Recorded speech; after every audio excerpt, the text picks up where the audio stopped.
సుమన్ టీవీలో మీ business promotions కోసం ఈ కింది నెంబర్ను సంప్రదించగలరు.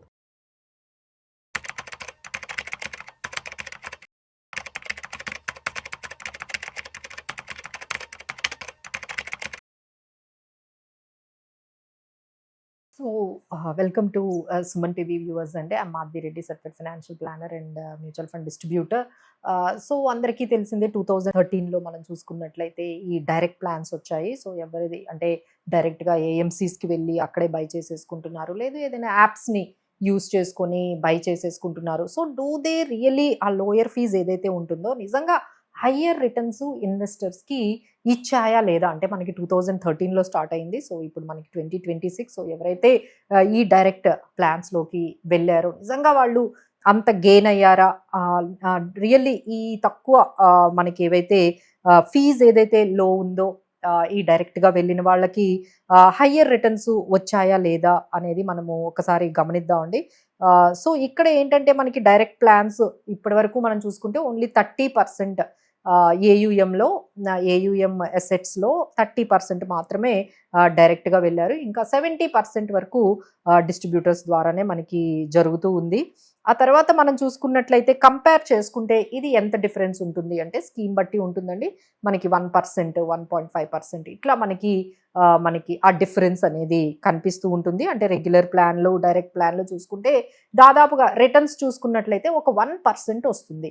బట్ ఈ 1% మనం తక్కువ ఈ ఫీజ్ని కోసం మనం నిజంగా హయ్యర్ రిటర్న్స్ని గెయిన్ చేస్తున్నామా అంటే కాదనే చెప్పాలండి. ఎందుకంటే రీసెంట్గా ఈ హిడెన్ కాస్ట్లు అంటే ఏవైతే ఉంటాయో మనకి అంటే మనం ఏమనుకుంటాము, సో డైరెక్ట్ ప్లాన్స్లో ఎలాంటి కాస్ట్లు ఉండవు, మనకి చాలా తక్కువగా లో కాస్ట్లో మనకి ఈ మ్యూచువల్ ఫండ్లో ఇన్వెస్ట్మెంట్ అవుతుంది. బట్ అందులో ఒక హిడెన్ కాస్ట్ ఉందండి, that is called investor behaviour.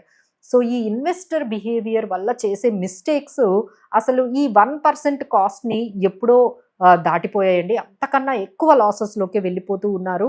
ఈ ఇన్వెస్టర్ జర్నీ ఎలా ఉంది అంటే ఒక యాప్ ఓపెన్ చేస్తున్నారు, స్కీమ్స్ బెస్ట్ రిటర్న్స్ ఏవైతే వచ్చాయో ఆ స్కీమ్స్ని సెలెక్ట్ చేసేసుకుంటూ ఉంటున్నారు. సో అక్కడ వాళ్ళు ఎక్కువగా ఓవర్ డైవర్సిఫికేషన్ చేసేసుకోవడం కానీ అసెట్ అలొకేషన్ కానీ మిస్ అవుతూ ఉన్నారు. సో ఇంకొకటి ఏంటంటే మార్కెట్ పడిపోతున్న టైంలో బాగా ప్యానిక్ అయిపోవడము, లేదు అంటే ఒక స్విచ్ అవ్వడము, అంటే ఒక స్కీమ్ నుంచి ఇంకొక స్కీమ్కి స్విచ్ అవ్వడము, తర్వాత గ్లోబల్ ఫండ్స్ బాగున్నాయి, లేకపోతే ఈ సెక్టార్ ఫండ్స్ బాగున్నాయి, థెమటిక్ ఫండ్స్ బాగున్నాయి, ఏవైతే రిటర్న్స్ ఎక్కువగా వచ్చాయో వాటి వైపు ఆ రిటర్న్స్ని చేస్ చేయడము. సో ఇలాంటి ఈ బిహేవియరల్ మిస్టేక్స్ చేయటం వల్లనే ఎక్కువ మనీ అనేది పోతుందండి. ఈ కాస్ట్ ఏది మేబీ 1% అయితే వీళ్ళు చేసే మిస్టేక్స్ ఏవైతే ఉన్నాయో వీటి వల్ల దాదాపుగా ఇక్కడ అంటే ఇన్వెస్టర్ బిహేవియర్ అనేది చాలా కంట్రోల్ చేసుకోవడం అనేది రియల్లీ టఫ్ అండి. ఈ రోజుల్లో ఇంత వాల్టిలిటీ ఉంటుంది, చాలా సైక్లికల్గా ఉంటున్నాయి, సెక్టార్ స్పెసిఫిక్గా ఉంటున్నాయి.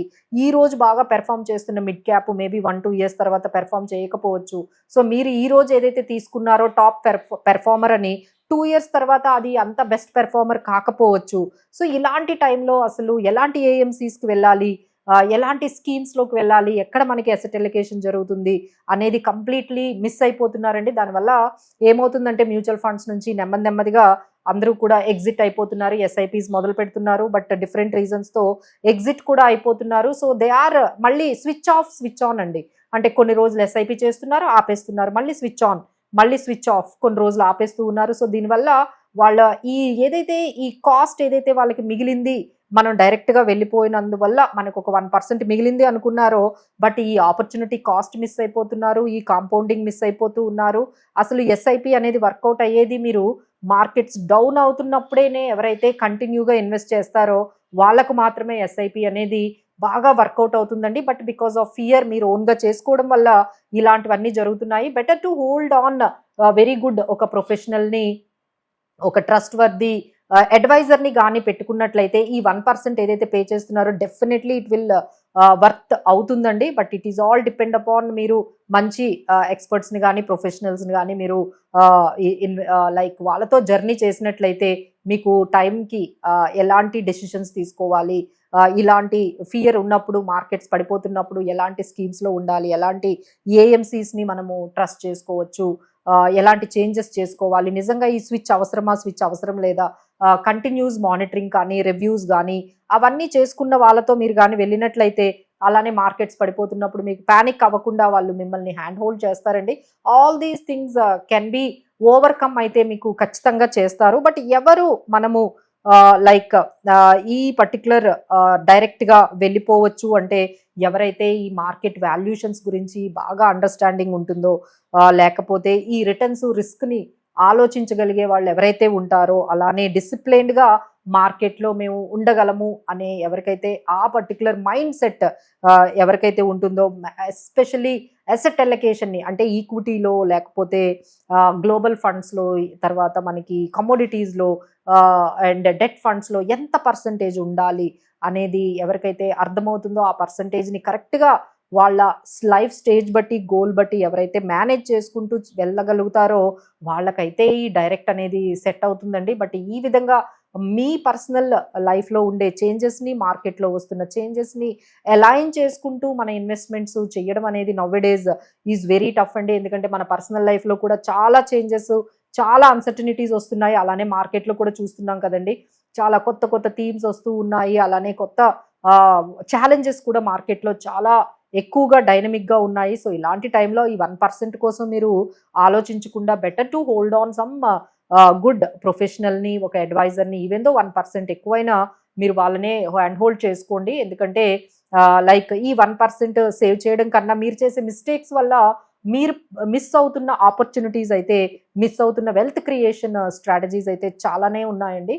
సో ఒక్కసారి అయితే ఆలోచించండి. ఎవరికైతే ఏవైతే ఈ స్ట్రాంగ్ మైండ్ సెట్, లేకపోతే మానిటరింగ్, రివ్యూ, ఈ డిసిప్లిన్డ్ ఇన్వెస్టింగ్, పేషెన్స్, ఇవి ఎవరికైతే ఉన్నాయో వాళ్ళకి మాత్రం సూట్ అవుతాయండి. Rest of the people better to engage one good professional help.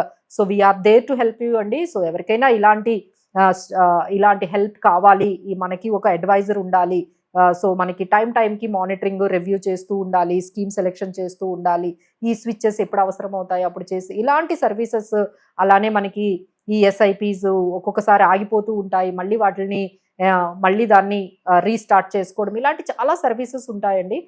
So better to engage one financial planners or personal financial అడ్వైజర్స్ని అయితే మీరు అప్రోచ్ అయితే బాగుంటుందండి. For these kind of services we're there to help you. Please do call us or WhatsApp us, and please do reach us. Thank you.